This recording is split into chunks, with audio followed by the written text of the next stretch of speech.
quick, I need more testing gamers. Testing gamers unite. Because today, we're going to go over all of the updates, briefly all the updates in the new update. I forgot what the update's called. It's the one with when Winona looks real in the trailer, sorry. And Wurt made a funny face. Haha. Oh, I don't have my cheating mods on. Don't you hate it when you don't have your cheating mods on? Let's start with Winona Skill Tree. Winona Skill Tree, pretty decent. It buffs the catapults, as you can imagine. I'm literally gonna just briefly talk about stuff. I'm not gonna talk numbers. Let me open up commands.txt so I can cheat more efficiently. Oh, comnads.txt. No. So let's start with easily dismantle your machines and learn how to build a handy remote to remotely control catapults. So what this does is exactly what it says. You build this new catapult you have, which you can deploy.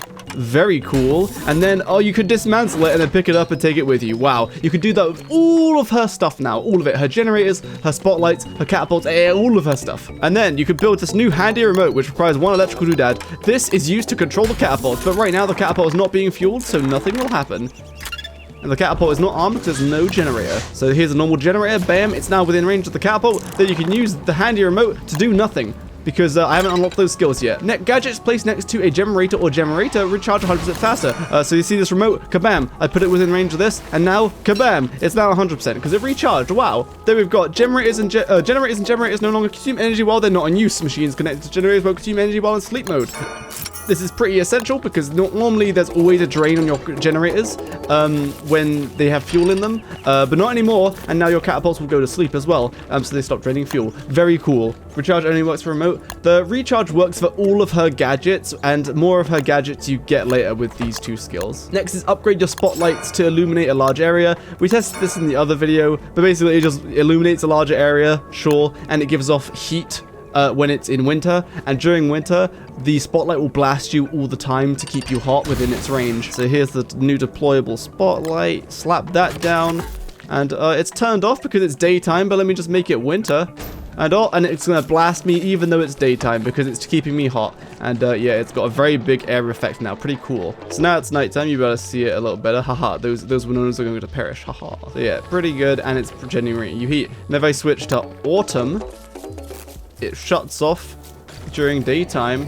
Yeah, so spotlight is cool, sure, whatever, it's fine. Here's more stuff for the remote. All catapults within range of your hand and remote fire at your selected target. What you do, you see an evil Wendy, so you have to kill the evil Wendy. So you press target, and you start, of course, she's a slippery one, I can't quite hit her. Anyway, so now you can manually fire your catapults, and it has a queue of up to like 3 shots. I remember looking at the code, and I think it's 3, but it might be changed. Or you can spam click to basically, if you spam click and queue up the shots, you can fire your catapults at a much higher rate than they normally would, which is very cool. But every time you fire using this, it drains a bit of fuel from the generator. Next is barrage all catapults within range of your hand remote have an increased firing rate for a short period of time. It is exactly what it says. Once it's in within range, that catapult is within range, it will now fire faster only when it's like auto firing. If you go back to manual firing is always the fastest and auto firing is the slowest, but with barrage it makes auto firing a little bit faster. It's like 50% faster from the 50% faster from my testing.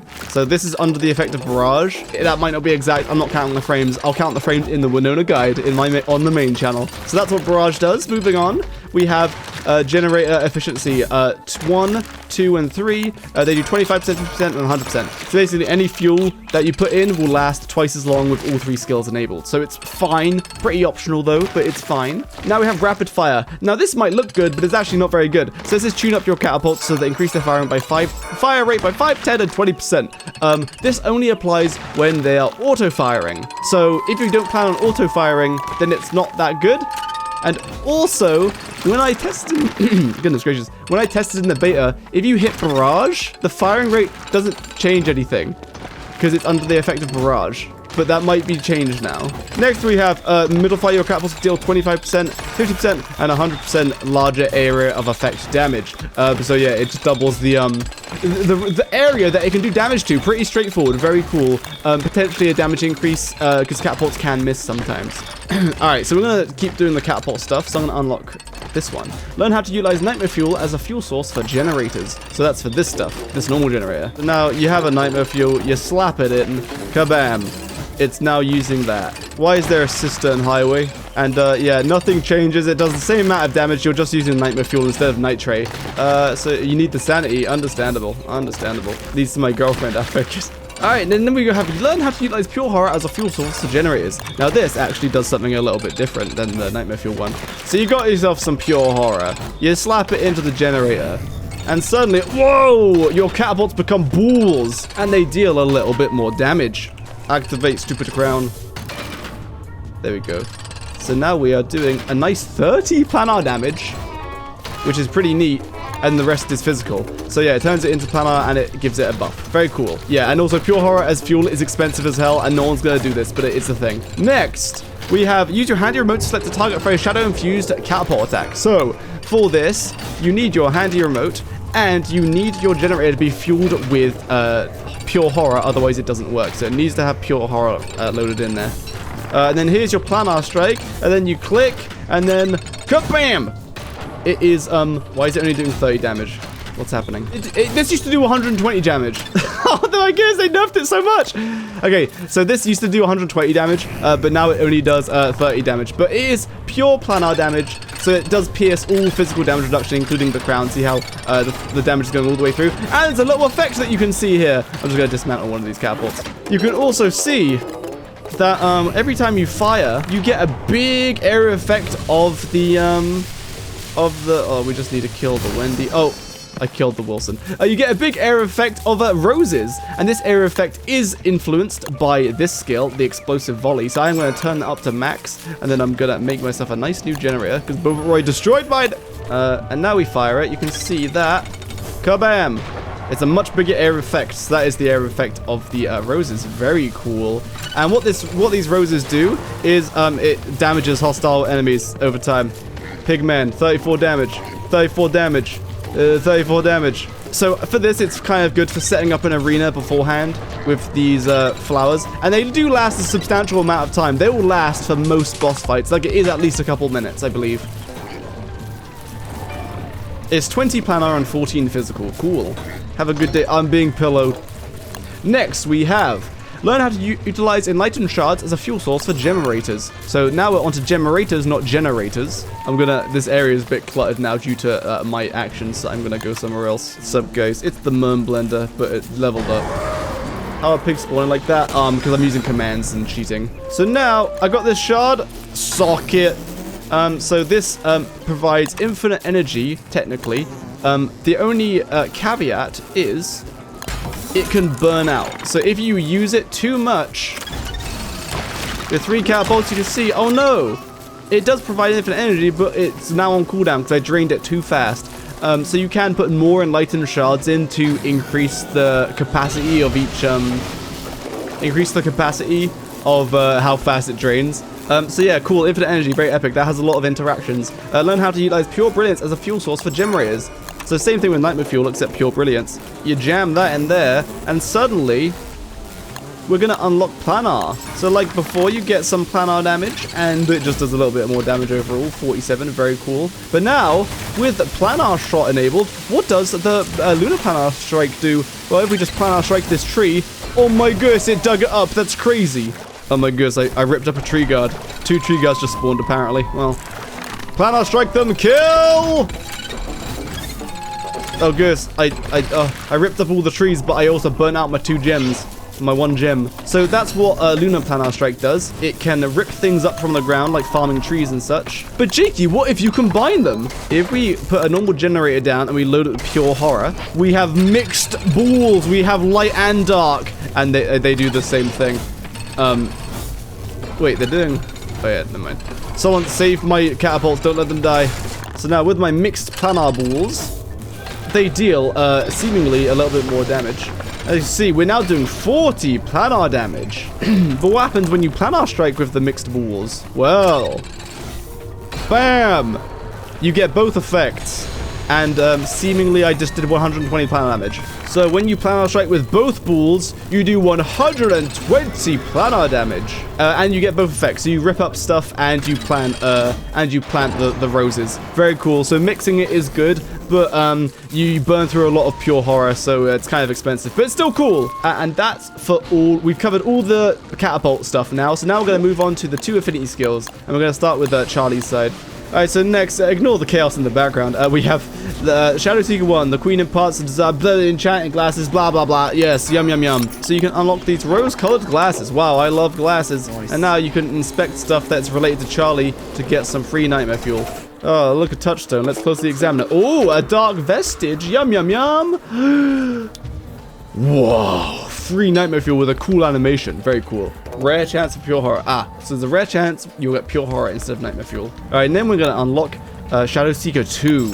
Wow. Alright, so let's closely examine this wormhole. Oh, a dark vestige. Click. Oh, choose path. I want to go to that wormhole, please. Oh my goodness.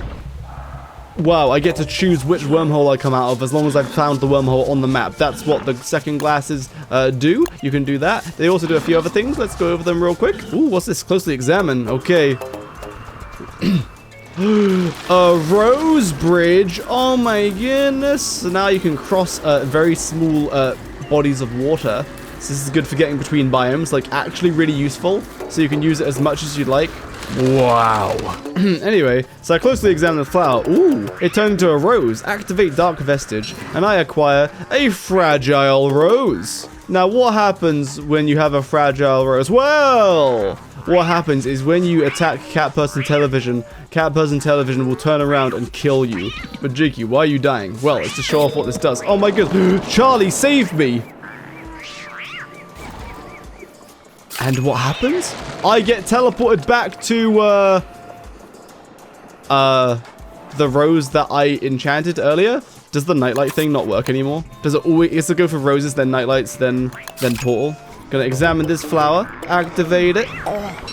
Oh, I've got a fragile rose. Now I'm gonna attack the catcoon. I'm gonna attack this catcoon as well. So the cat person, no, have mercy. Wow. And I got revived at the nightlight. Yeah, so you get revived to roses, nightlights, and none of those exist, then you get revived at the portal. So yeah, pretty cool. I'm not sure what the priority is. I'm not gonna look into it. I'll look into it in the Winona guide. I think that's it for the glasses, though. Yo, Mr. Myther, is that all the glasses do? Remember, boys, if the information is wrong in this video, blame all of it on Mr. Myther. Yes. So as you do, you walk around in the dark. I can't see. It doesn't even matter. I don't have God mode on. And, yeah, I win the game.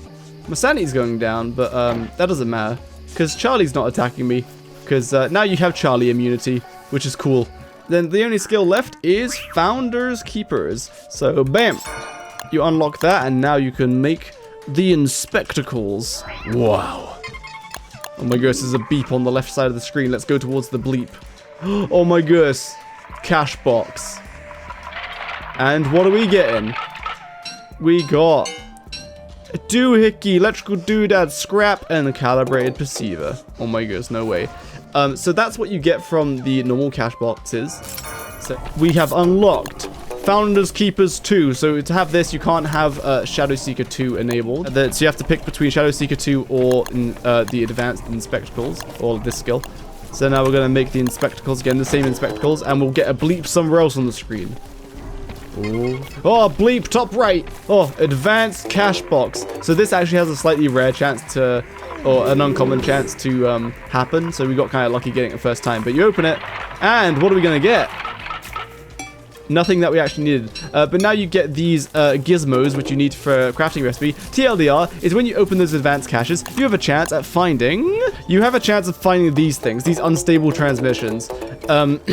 And what you do with these is once you've got calibrated perceivers from your boxes and these two unstable transmissions, you can use that to unlock the recipe. Wow.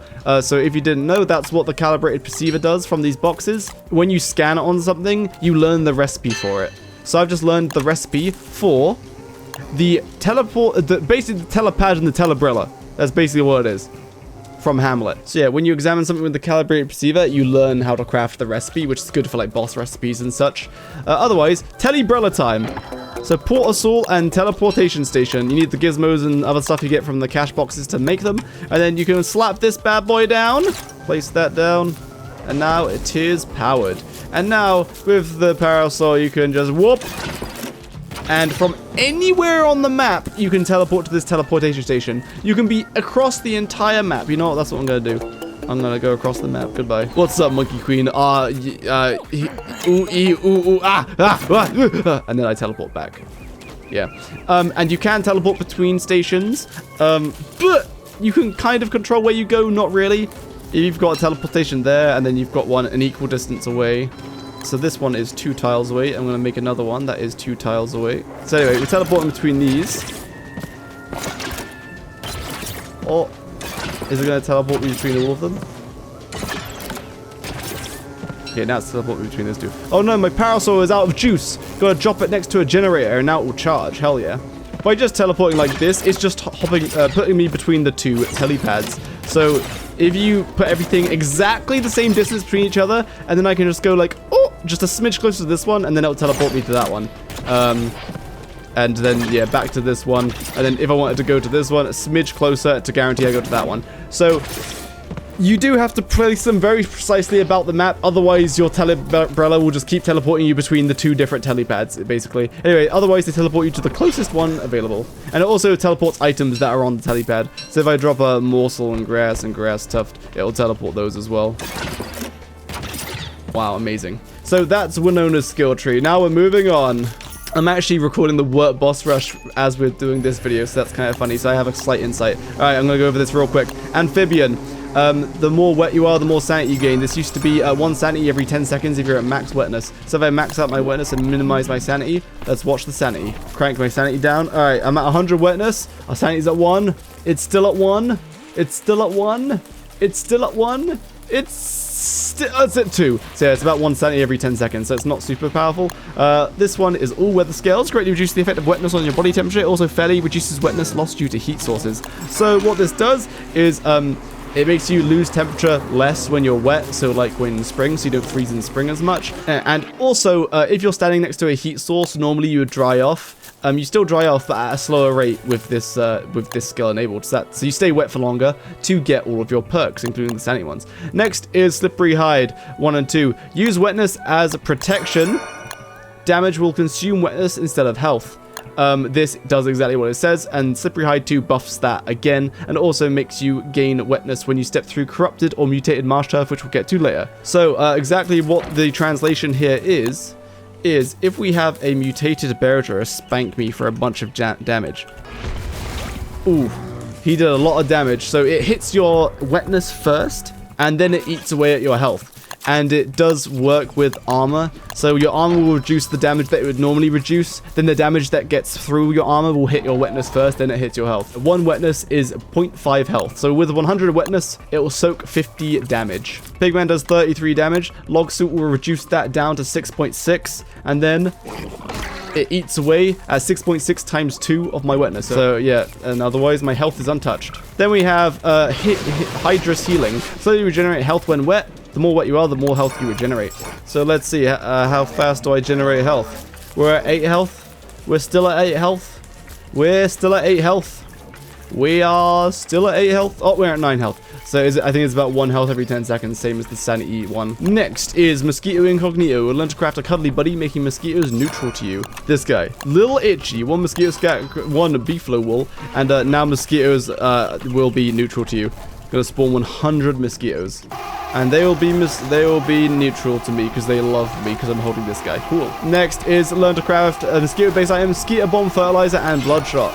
Skeeter Bomb is a bomb of mosquitoes. Hiya!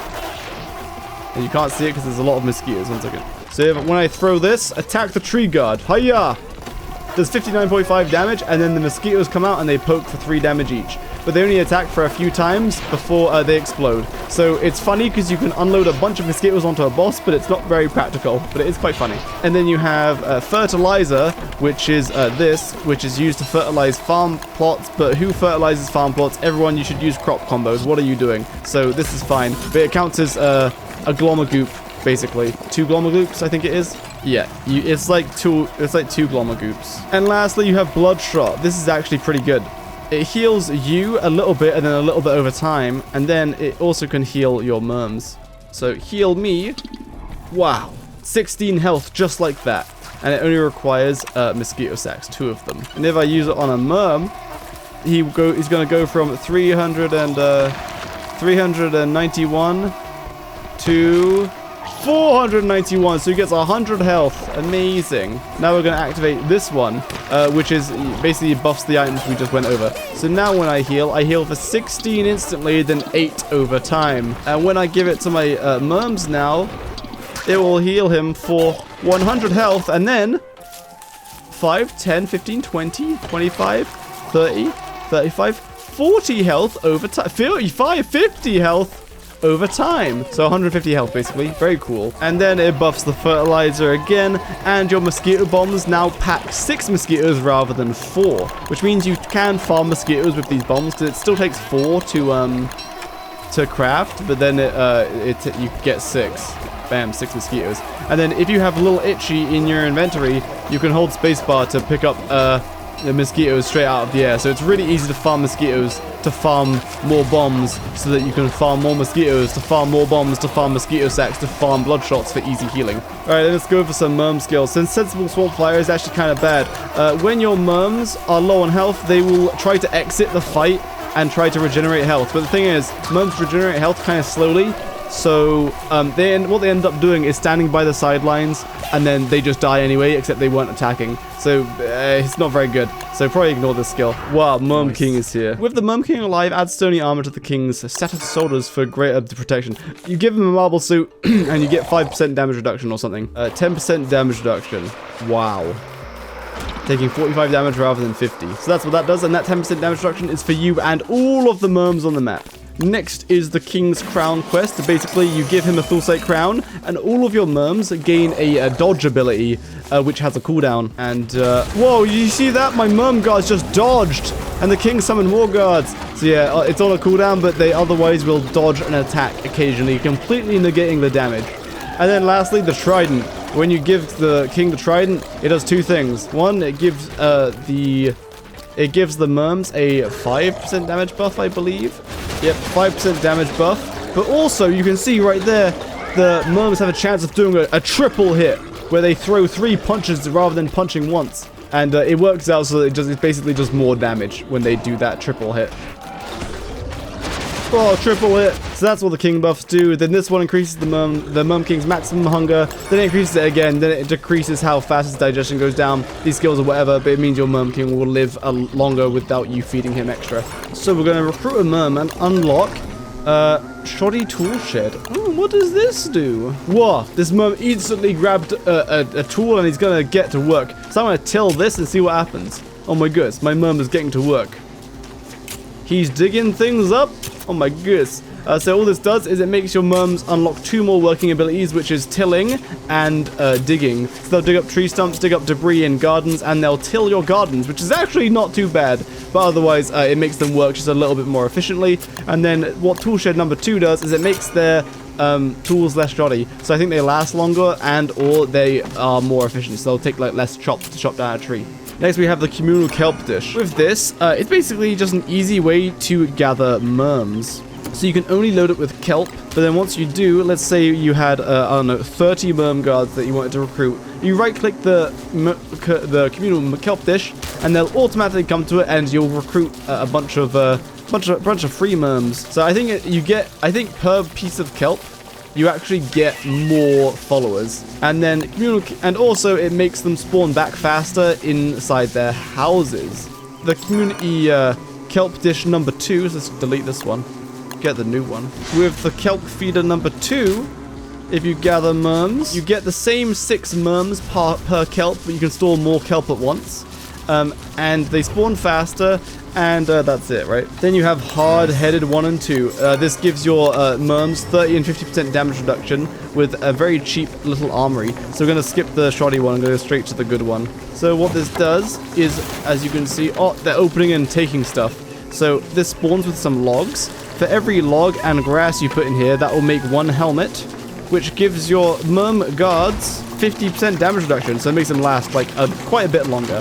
But the helmet will break eventually, but only they can wear it, not you. And then finally you have Swamp Pathfinder, which basically just makes your teammates run as fast as Wurt on marsh turf, which is 1.3 times speed bonus, which is kind of whatever. And then we just have the affinities left. With the Shadow Affinity, the Terror Corruption more precisely, I can now make this staff, which, kabam!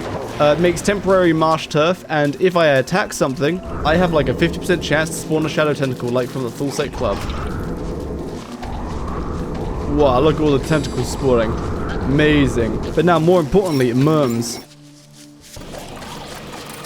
Oh no, my merm died. Oh no. Okay, the shadow merm instantly died. But after that merm died, a shadow merm came out of its corpse. And yeah, that's what this affinity does. Your merms will now, when they die, come back to life in shadow form. So basically, every merm you get an extra free merm. Because when they die, they just come back to life once for the shadow variant. And look, he did, and now he's the shadow variant. And he instantly dodged. So they still dodge and do the extra abilities that the normal merm guards do. So yeah, it's pretty cool. They also, when they get hit, they teleport. Wow, look, he teleported. Amazing. That's what that does. Oh no, merm guard's about to die. And shadow variant is here. Let's cast a spell with the pure horror. Bam! He becomes like a corrupted version. So his part of his damage becomes planar. Very cool. And yeah, that's it. That's all that does. Kind of not worth it because, I mean, it might be worth it, but spending pure horror to enchant all of the merms around you has a big area effect and will enchant all of them. Now we're going to go to the lunar affinity. Second affinity unlocks this one, the brilliant mudslinger. It does the same as the other one, except it puts down lunacy. Wow. So that could be useful, maybe. But it also does something else, which we will cover later. But now to this affinity. Oh, thank you for the pure brilliance. Very kind. If you feed Moonblast to these merms, let's see what happens. Oh my goodness, a hideous transformation. And look, they transform. Isn't that horrendous? But not only that, you can use pure brilliance to enchant all of your merms. Wow. This just buffs them in various ways. But there is a cheaper way to make them these buffs. Rather than feeding them all individual moon shards and like one pure brilliance to enchant them, what instead you can do, so I've got my merms following me, and I'm going to marshify the turf, see what happens. Wow! It transforms and enchants them for free. So, in my humble opinion, Luna is pretty good for like mass enchanting your merms, because no matter how many you have, you just marshify the area where all your merms are, and they get auto-transformed and also enchanted. So that's pretty good. Yeah, and what these merms do, so when the lunar ones die, they don't come back to life. Instead, what they do is they just do thorn damage. So if we spawn some pigmen. Whoa, do you see that? Thorn damage. Except it seems to have a cooldown, or like, it seems to have like a chance to activate, because it doesn't always activate. But otherwise, yeah, they do thorn damage when they get hit sometimes. What? Thorn damage. Uses a chance. Oh, that one died. See, he phased away when he died. That's crazy. But otherwise, if you don't enchant them, then the Lunar Affinity doesn't do anything to your merms. You have to enchant them one way or another to get that extra buff. When you marshify the area with either the Shadow or the Lunar Staff, it does run out eventually. Like, it will go back to normal. There we go, just like that. And like that, the merm transforms back and then dies and disappears. Anyway, and that's Wurt Skill Tree. I'm gonna go back to doing the Wurt boss rush now. Goodbye.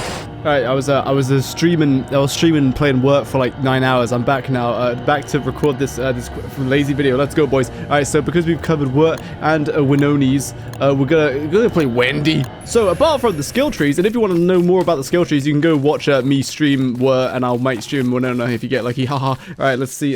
So first of all, there's some ocean stuff. Let's firstly go to the Marotters. What is a Marotter, Jakey? Well, let's find out. Come on, Wendy. Let's go see the Marotters. So if you scout the coastline really fast like I am, I'm cheating. You won't actually do this. At some point, soon, we will find...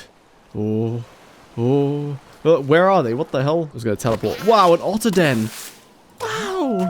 So, as you can see, off the coast of the mainland, you can find Marotter dens. They're basically just reskinned boats, but they have this little cool this otter den on it. Wow.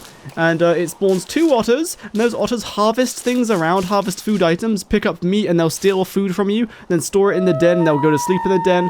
If you have anything on you that they want to steal, they will attack you, but right now he's chilling, he's ignoring me, hell yeah.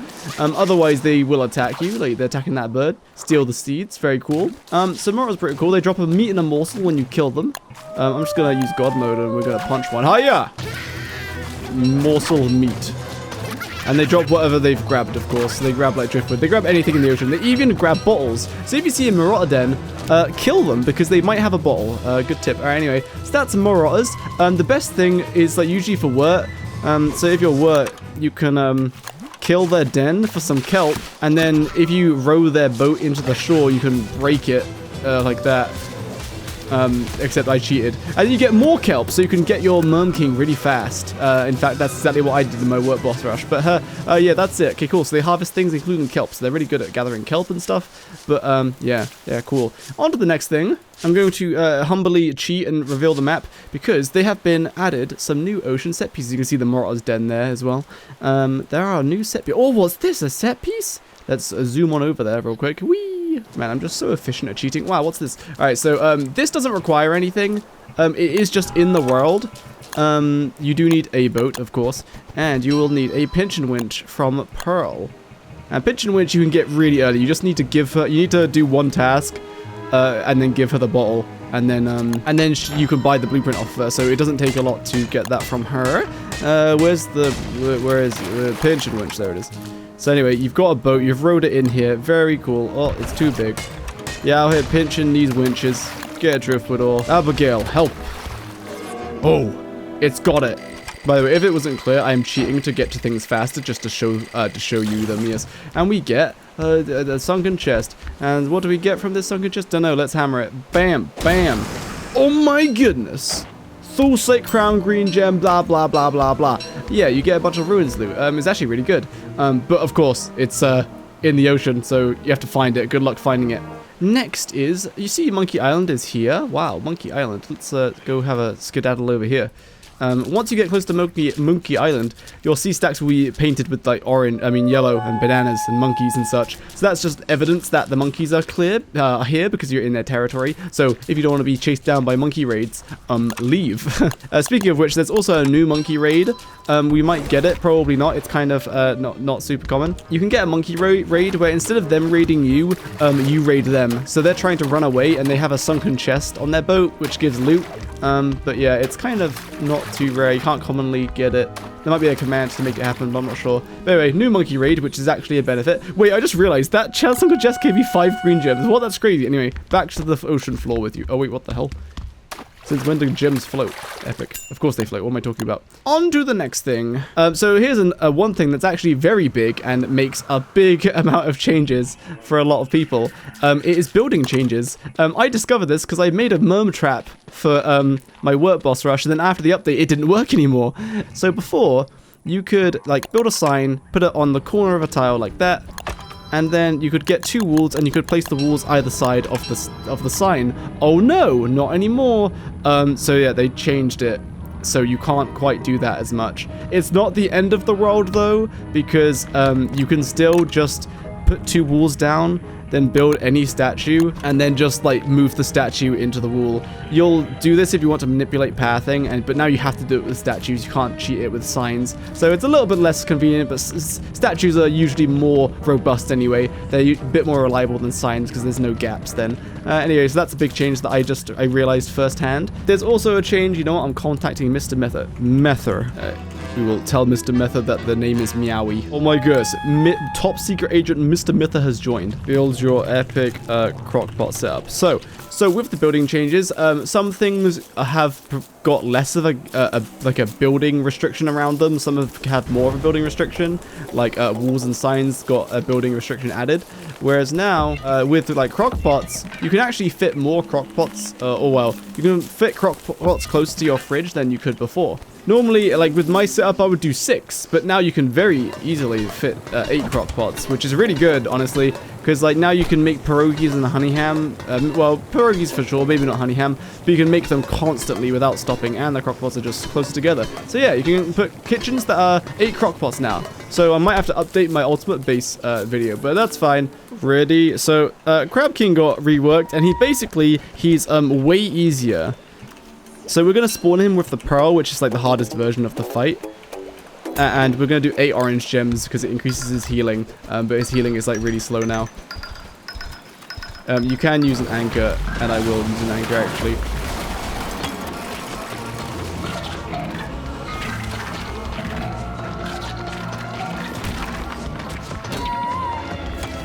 So as you can see, the claws have a lot less health now. And yeah. Gonna raise the anchor, and he also has a bunch of towers around him, which are very mean because they do damage to you and your boats. And he spawns minions halfway through the fight, makes waves to push you away, then spawns minions and ice, and then he does a little chant before he starts healing. But it's really easy to make him stop healing. As you can see, we're staggering him out of healing like completely. He's just getting completely stun locked. So he should be trying to heal right now, but he just you know, isn't. Oh, Mr. Mytha, you fixing the boat. Good job, Mr. Mytha.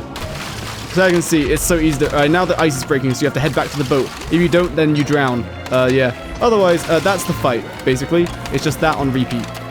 And then, once the ice all breaks, we start attacking him again. Perhaps take out a claw or 2. Oh, Winona drowned. It's okay. I will solo. Just kidding. I will teleport Mytha back. Oh no, he's pushing us away again, Mr. Mytha.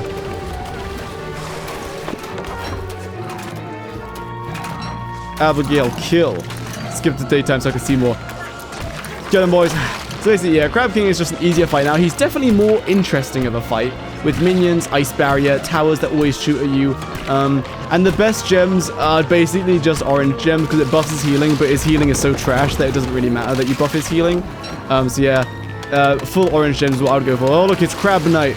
That's his best minion. His Crabby Knight. So yeah, that's the Crab King. I like the rework.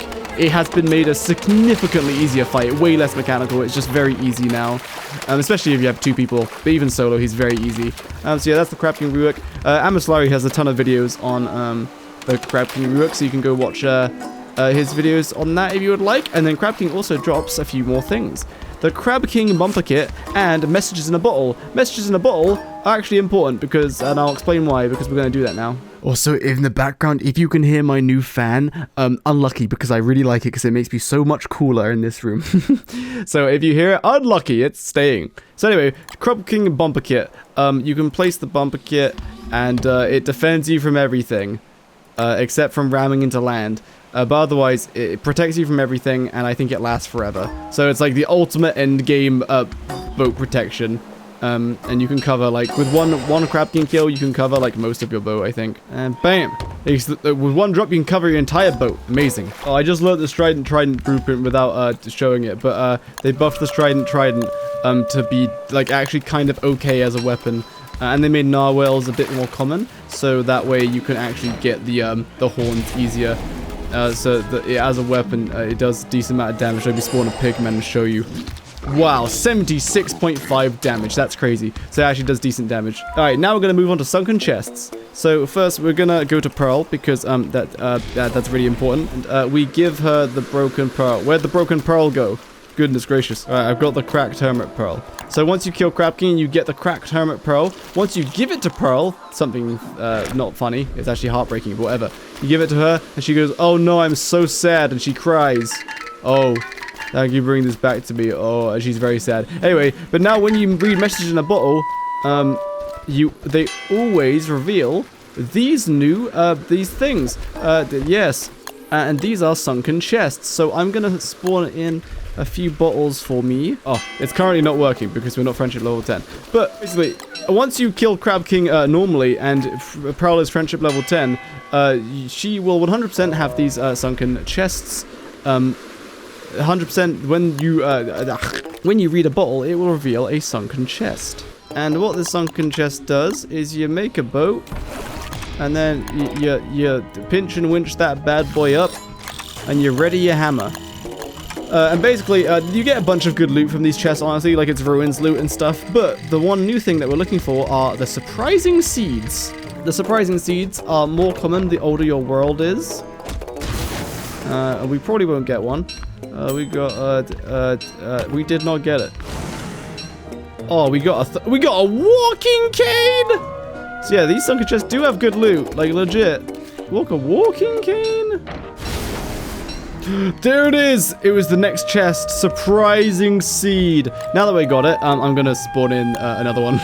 So I'm gonna give myself a few surprising seeds. Alright, Mether, time to cook. I mean, grow these seeds. Yes, Mether is correct. You plant the seed on rocky or marsh, and then you examine it. Maybe if you're lucky. Oh, so this one is a happy, and this one is not. So this one wants to be on marsh turf. So you want to dig this one up, and you plant him in marsh turf. I'm not going to, so I'm just going to put him there. And then you plant your next surprising seed here. Oh, he is happy. So they're now on the correct turfs. There are two different trees to grow. One likes to grow on marsh, one likes to grow on rocky. And now what, Mether? I forgot. So what I'm going to do is I'm going to skip. I think one likes winter. Oh, that one's grown a little bit. Oh, that one grew a little bit as well. Because the hounds have arrived. Killed them. Oh, good. It's deer clops. Yeah, kill that. So basically, these trees take forever to grow, and I don't know the exact time. Maybe I will find out in the code at a later date, but not today. Because, oh, there we go, finally. That one grew. Basically, it takes a long time for them to grow. Like, a really long time for them to grow. Oh, look, it grew! Wow! So, yeah, it takes, like, a while. So, it takes, like, a year. I think they have specific things, specific seasons they like to grow in. But basically, TLDR is they take about a year after you plant them. Because ultimately, you can't control the season. So you have to just wait a year for them to grow. Alright, so now we have to actually wait for them to bear their fruit. How long until fruit, Mr. Mither? A sprout rock and a gloomthorn. 2.5 hours, I see. We're going to skip days at a time. Wow, the gloomthorn has delivered us some berries. Delicious. They only come out at night, so once they grow all the time, but the berries, they only actually show at night. So here's what the berries do. Here you go. Eat. Eat. I'm gonna eat the berries. Oh goodness, something's wrong. If I make it nighttime, you have night vision. Basically, it's a moggles with a disgusting filter. It is basically moggles. It looks very interesting. I think it looks cool. So that's what they do. They grow berries which give you night vision for 4 minutes, I think, or 8 minutes or something. So the sprout rock wanted to take its sweet time. But once the sprout rock gets its 3 rocks, you can pick them, and you get 3 geode fruits. The TLDR of these is you have to burst them open with heat. So a campfire, and then you wait a bit. Now, no matter how hot the fire is, you still have to wait for a set amount of time. Oh, they're about to burst. But what are they going to give us? Better be something good. These seeds took 150. These seeds will take you like at least a year or 2 to get and grow.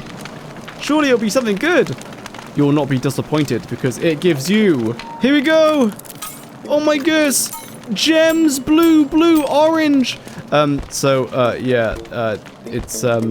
You get gems. The chances are like, all the ruins gems are like less than 20% chance. And then the red and the blue are like significantly more, and purple is more as well, I think. You can go check the beta video where I put the chances for all the gems. But yeah, basically farmable gems. So yeah, in very late game worlds, this is how you'd get gems without going to the ruins. But the ruins will still be pretty good for gems, like better than this probably. But for passive gems, this is great. Anyway, that's what the surprising seeds do. Now let's move on. The recipes for the fish and fig crockpot foods were buffed, but they still suck, says Mr. Mither. So we're gonna go over them and skip them. So you hop on, you're happily sailing on the sea. You teleport your Winona friend here. And then, oh no, there's a leak in our boat. I can't believe it. And then, oh, I can stand on the leak to stop the boat from taking damage, but I get wetness. You can as well drop like heavy stuff like rocks or flint. Oh good, drop a cut stone. So, oh good. So items do stop the leaks as well for a time, but after a certain amount of time, the leak will burst through and throw the item up in the air. Otherwise, it will never throw you off. So that's a way of like reducing leaks until you can actually patch them. See, this grass suit is about to get thrown off. It's vibrating. Oh, it got through in the ocean. But yeah, then you can still stand on top of it to stop the leak. So yeah, pretty cool mechanics. It allows you to delay your boat dying, which is cool. Appreciate that very much. It's very cool. The bootlegs that you get from the frost jaw. I mean, no, yeah, from the frost jaw, they stack up to 10 now. They used to stack up to 1, but yeah, now they stack up to 10.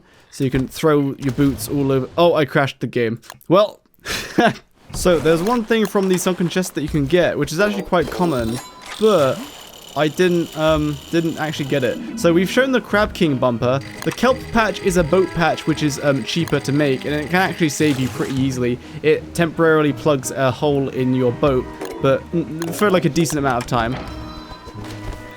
And then, we gonna get it? We did not get it.